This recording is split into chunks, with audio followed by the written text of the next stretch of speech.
27. júna sme slávnostne ukončili školský rok 2013-2014. Školské povinnosti sa nám skončili a čakajú nás 2 mesiace vytúžených prázdnin. Veky, tie rozpadlé lavice i knihy. Vraciam sa, spomienkou stále na naše hodiny. Vedenie školy ocenilo najaktívnejších žiakov našej školy diplomami a peknými vecnými cenami. Týmto im poďakovalo za úspešnú reprezentáciu našej školy vo vedomostných, umeleckých či športových súťažiach a za prácu na projektoch realizovaných školou. Si víťazkou školského kola Hviezdoslavovho Kubína v kategórii recitácia poézie. Je literatúra tvoj koníček? Mám literatúru rada, ale nemôžem povedať, že je to mojím koníčkom. Myslíš si, že aj v dnešnej pretechnizovanej dobe môže literatúra osloviť mládež? Literatúra môže osloviť mládež v každej dobe. Veril si, že tvoja báseň natoľko očarí porotu, že vyhráš školské kolo súťaže Prečo mám rád slovenčinu, prečo mám rád Slovensko?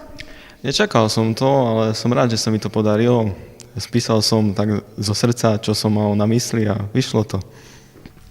Si elektrikár. Predpokladáme, že si technický typ. Čo ťa motivovalo napísať báseň? Pani učiteľka mi dala ponuku, že či nechcem napísať, tak som si povedal, že to skúsim a vyšlo to. Si šéfredaktorom školského časopisu Spešnet. Baví ťa práca v novinárskom krúžku? Práca v novinárskom krúžku ma baví, výborne sa mi spolupracuje s učiteľmi a mojimi redaktormi. Čo všetko ako šéfredaktor robíš? Ako šéfredaktor spolu s pani učiteľkou Baňásovou rozdeľujeme články medzi redaktorov a druhou náplňou mojej práce je grafika a konečná úprava časopisu. Ty si pre zmenu šéfredaktorom školskej televízie SPŠ TV. Čo všetko treba urobiť preto, aby vznikol dobrý príspevok?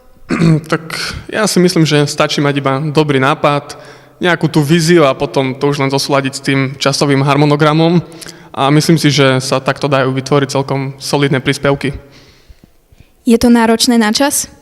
Tak ono niekedy aj áno, lebo nie vždy tie materiály, ktoré máme poskytnuté k rôznym reportážam, sú sklbiteľné s našou prácou, ale zas ak na tú akciu ide dobrý kameraman s relatívne dobrým tímom, tak si myslím, že títo ľudia prispievajú k urýchleniu a dobrému spracovaniu celkovej reportáže.